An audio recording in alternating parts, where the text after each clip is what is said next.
Cada primavera, cuando la nieve se derrite, las praderas de la provincia de Salzburgo en Austria reverdecen. El río Salzach lleva el agua de los glaciales alpinos a la ciudad de Salzburgo, llamada así por las minas ricas en sal que trajeron prosperidad a la región.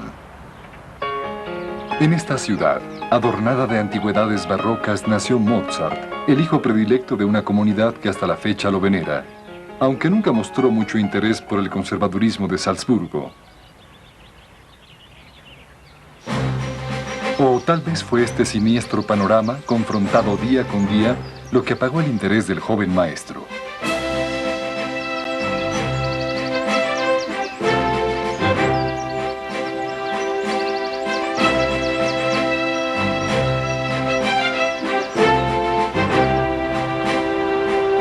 Dominando majestuosamente los antiguos sectores de la ciudad, encontramos uno de los castillos más grandes y antiguos de Europa Central, Hohensalzburgo.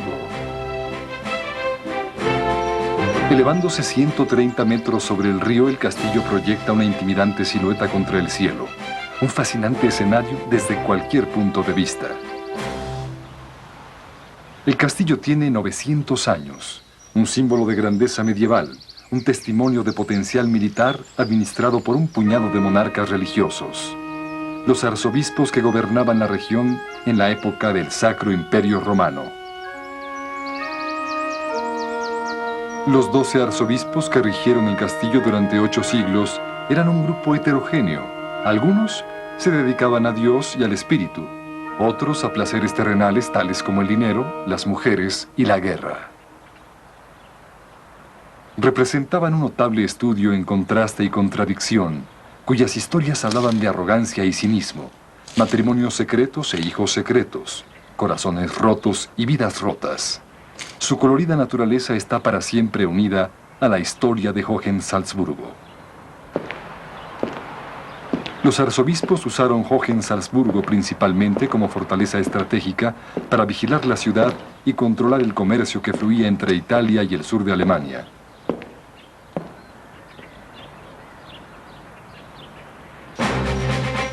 El castillo ofrecía una amenazadora advertencia para cualquier intruso. Detrás de cada agujero, de cada ventana, había ojos al acecho y manos prestas a disparar flechas o balas de cañón.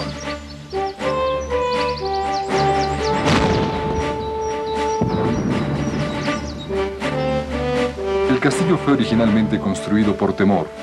En el año 1077, el arzobispo Gebhard von Heffelstein inició su construcción como parte de una línea defensiva de 3 fortalezas durante una lucha de poder entre el Papa y el Sacro Emperador Romano, Enrique IV.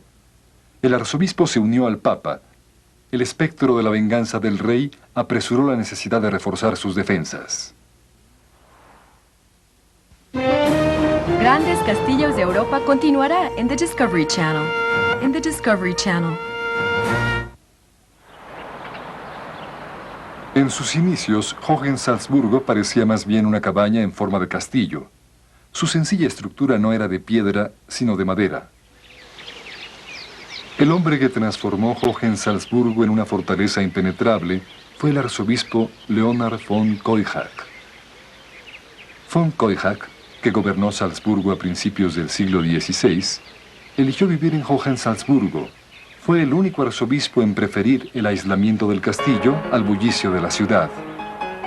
Claro que otros arzobispos también vivieron aquí, pero la mayoría dividía su tiempo entre el castillo de la colina y sus mansiones en la ciudad.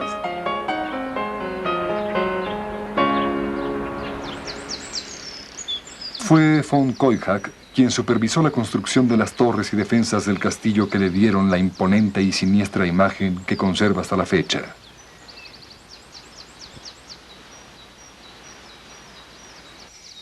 El arzobispo dejó su huella. Sus inscripciones y su escudo de armas, que ostentan un betabel, están en todas partes. 58 betabeles en total. Este vegetal conmemora al tío de von Keuhag, un sencillo campesino que ejerció gran influencia en el arzobispo.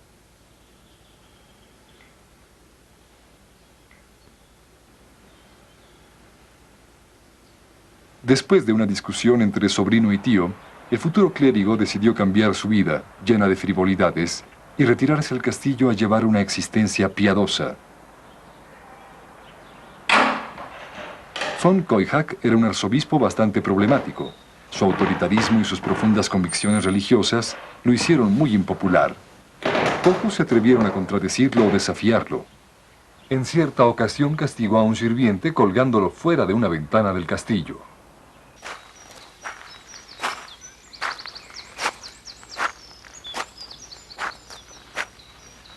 Von Koyhak también era un maniático del orden y la disciplina.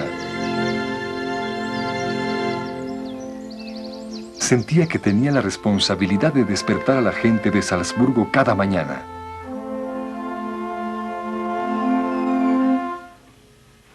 Para ello mandó construir un órgano automatizado con un amplio repertorio que hasta la fecha toca música de los Mozart, padre e hijo, y de Joseph Haydn.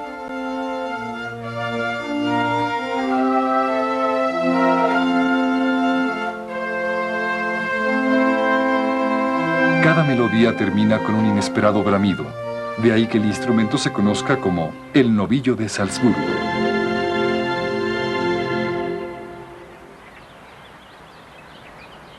Durante su estancia en Hohensalzburgo, von Koyhak hizo varias ampliaciones que incluyeron la construcción de varios edificios, entre ellos un granero, una cervecería, depósitos de armas, un hospital, celdas para prisioneros, dormitorios y, desde luego, una capilla.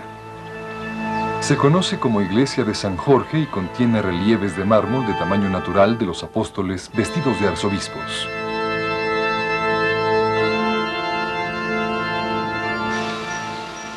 La remodelación del castillo fue una tarea ardua y laboriosa. Cada piedra tenía que ser subida a la escarpada colina por medio de bueyes, caballos y prisioneros.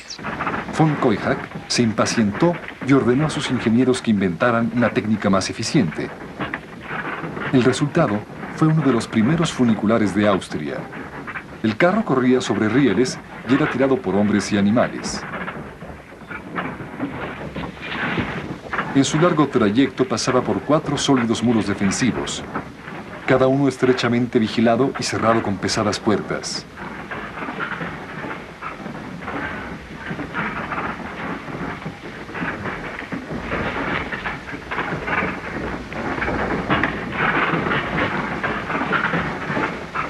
Al subir por la colina, von Koyhak podía supervisar las obras. Bajo su dirección, la sencilla fortificación de madera pasó a ser una fortaleza de 250 habitaciones que en épocas de tensión podía albergar a 7.000 soldados. Von Koyhak era un político astuto que ejercía una gran influencia sobre las tierras de Salzburgo. Vio el castillo como símbolo de su fuerza militar y política. Su poder fue puesto a prueba una sola vez con sorprendentes resultados. Tal vez fue aquí, mientras miraba la ciudad de Salzburgo, donde von Koyhak escuchó por primera vez los amenazadores clamores de un pueblo inconforme.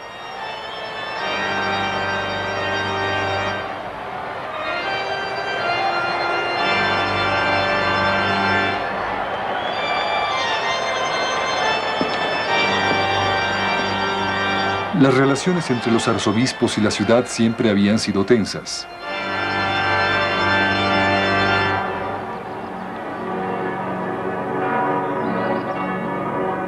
Salzburgo era independiente, tenía su propio alcalde y consejo municipal y vio en von Koyhak una amenaza. Para el siglo XVI la ciudad se había enriquecido gracias a las gruesas vetas de plata, oro y sal que corrían por la región. Pero las presiones crecieron con la riqueza. Aquel que tuviera poder político también controlaba la próspera economía. El 23 de enero de 1511, el Consejo Municipal de Salzburgo votó para desterrar al arzobispo von Koyhak, pero no sabían con quién se estaban enfrentando.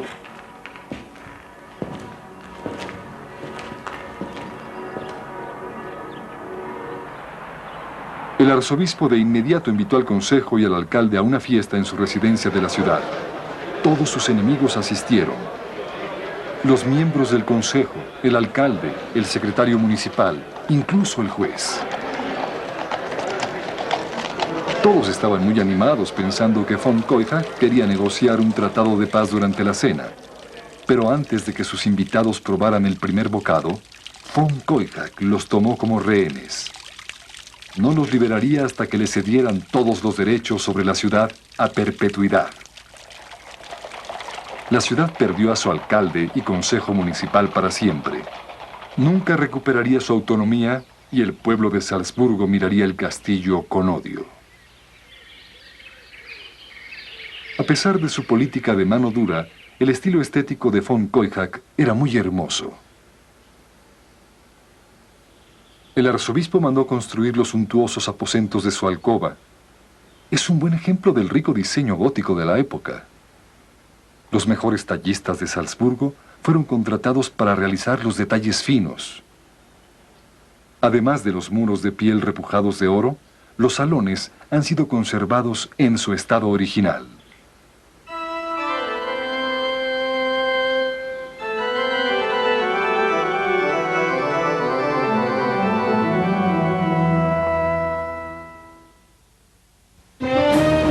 Grandes Castillos de Europa continuará en The Discovery Channel. En The Discovery Channel. Durante sus 900 años de historia, Hohensalzburgo ha permanecido indemne a las guerras. Es uno de los pocos castillos de Europa que ostenta esa distinción. Sus defensas fueron puestas a prueba por primera vez en 1525, cuando la frustración contenida del pueblo de Salzburgo finalmente se desbordó. Después de siglos de intimidación sin mayores consecuencias, sus guarniciones tuvieron que dar pruebas de su valor. Esto prometía ser un bautizo de fuego. Mucho del descontento en Salzburgo había sido alimentado durante el régimen de von Keuchach, quien había despojado a la ciudad de su gobierno y privilegios 14 años antes.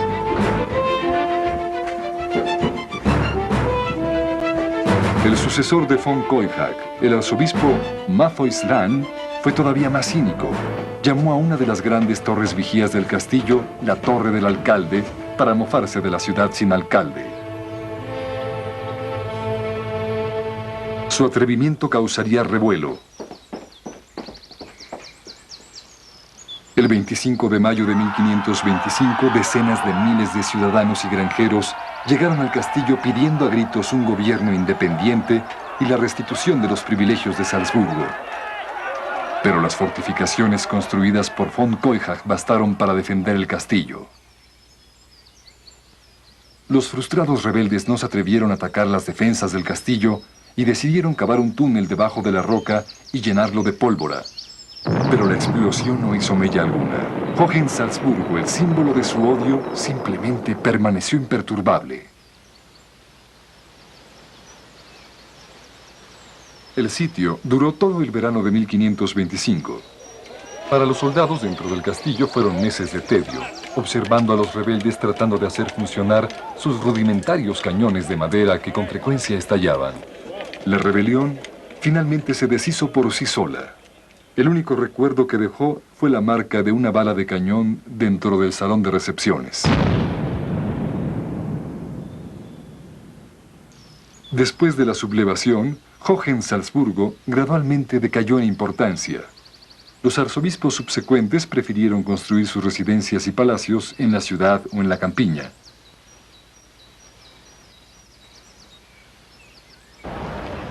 Un arzobispo en particular adoró Salzburgo y ejerció gran influencia en su estilo arquitectónico. Wolf Dietrich von Reitenow era un hombre del Renacimiento que tenía fuertes lazos con Italia. Fue educado en Roma en el siglo XVI y cayó bajo el hechizo de la Florencia de los Medici. El arzobispo tenía aspiraciones similares para Salzburgo e hizo lo posible por transformar la ciudad en su propia versión del Renacimiento italiano. Una Roma del Norte. Su joya más preciada, el Palacio de Mirabel. Wolf Dietrich construyó esta residencia en 1606 para su amante, la hermosa Salomé Alt, quien le dio 15 hijos. El arzobispo posteriormente se casó con ella. Cualquiera diría que los rumores de un arzobispo católico con hijos y casado con una judía llegarían a Roma, pero no.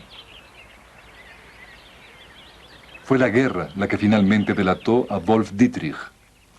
El arzobispo libró una desafortunada batalla por la posesión de tierras salinas con Baviera. La guerra terminó con la captura del arzobispo. Baviera entregó a Wolf Dietrich al Papa, quien de inmediato lo encarceló luego de enterarse de su matrimonio. Wolf Dietrich fue encerrado en Hohensalzburgo, un prisionero de su propio castillo. Despojado de toda autoridad, Wolf Dietrich ahora estaba bajo la custodia de su sobrino, el nuevo arzobispo, Marcus Siticus, quien ignoró las súplicas de libertad de su tío. En 1617, después de 5 años de prisión, Wolf Dietrich murió. La leyenda cuenta que murió de tristeza.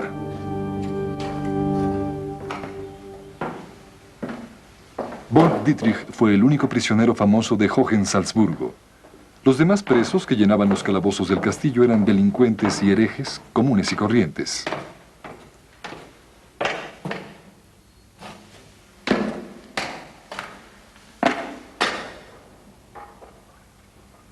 Hay una cámara de tortura en Hohensalzburgo arriba del calabozo. Sin embargo, se trata de un artificio del siglo XX. Estos horrendos instrumentos fueron traídos de la cárcel de la ciudad, en donde seguramente surtieron muy buenos efectos.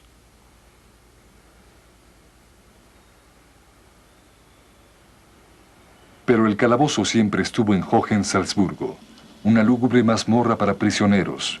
Tenía 5 metros de profundidad y solo se podía llegar al fondo mediante una cuerda que corría a través de las vigas.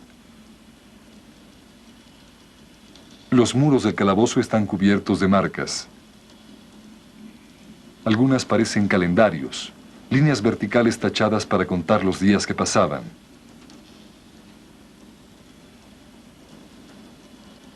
Otras marcas describen casas y nombres. Tal vez intentos desesperados por aferrarse a una identidad o conservar la cordura, ya que los prisioneros eran encerrados aquí en la oscuridad por lo menos 6 semanas antes de empezar a interrogarlos. Durante el siglo XVII, Hohensalzburgo perdió mucha de su importancia cuando los arzobispos decidieron construir residencias más vivificantes en la ciudad. La más famosa fue el Palacio Hellbrunn, construido por Marcus Siticus. El palacio es predominantemente Medici. La villa y los jardines se asemejan al estilo de Frascati y Tivoli.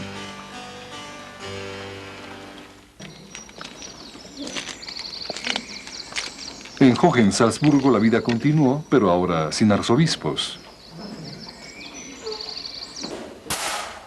Dentro de los oscuros recintos del castillo solo había soldados que la mayor parte del tiempo luchaban contra su propio aburrimiento.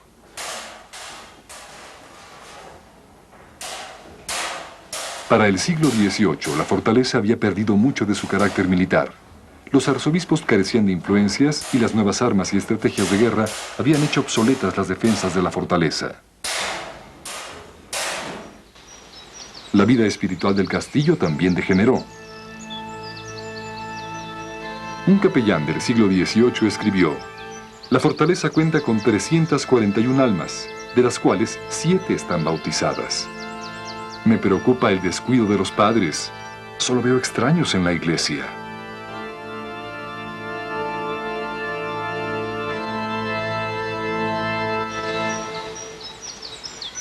La fortaleza empezó a deteriorarse, pero por fortuna, los planes para demoler la estructura fueron interrumpidos a mediados del siglo XIX, cuando unos restauradores decidieron convertir la fortaleza en museo, una reliquia medieval de un pasado pintoresco y turbulento. Hoy cualquiera puede seguir la huella de los arzobispos, su devoción piadosa y sus excesos.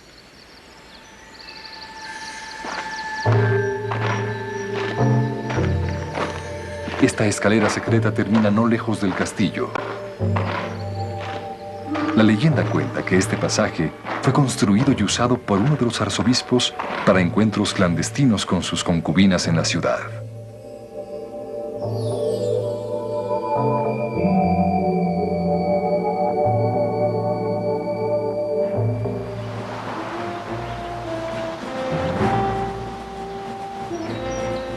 Durante más de 100 años, Los visitantes han venido a Hohensalzburgo a sumergirse en la vida y aventuras de personajes como Wolf Dietrich y von Keuchach. Para explorar los fosos y pasadizos secretos de esta maravilla medieval y para comprender los dramas de pasión, política y religión que se representaron aquí desde principios de la Edad Media hasta finales del Renacimiento.